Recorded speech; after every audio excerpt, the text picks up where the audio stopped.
Doctors, police and victims' families are pleading with the state government to give Sydney's lockout laws more time to prove their effectiveness. A review will start in June, but the government insists it's simply gathering data and won't be jumping to conclusions. Nick Dole explains.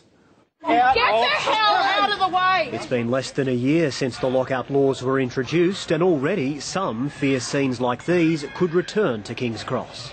Police officers are scared, nurses are scared, the community's scared.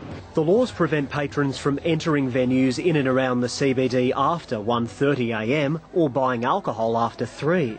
They were introduced following fatal one-punch assaults on Thomas Kelly and Daniel Christie. This is a far bigger picture than Thomas and Daniel, and it's not why we're here today. We're here today because we've seen the lockouts work.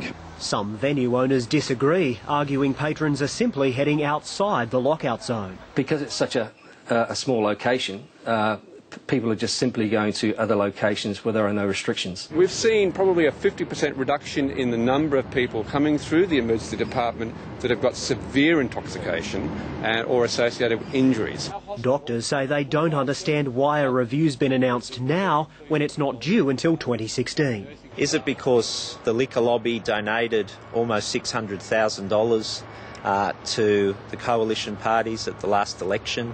That's simply not true. The parliamentary inquiry that was held, where all parties were represented, said, start this review process, start gathering at the 12-month mark. While the opposition's hinting the government's too close to hoteliers, today Labor's promised to give a major leg up to the state's racing industry. Luke Foley wants to cut the racing tax by 60% to compete with Victoria and its famous Spring Carnival. This is not just a racing policy. This is a jobs policy and a tourism policy. Well, Labor are giving away $339 million as a tax giveaway. Labor can't manage money. The opposition says the economic benefits would more than outweigh the blow to the budget. Nick Dole, ABC News.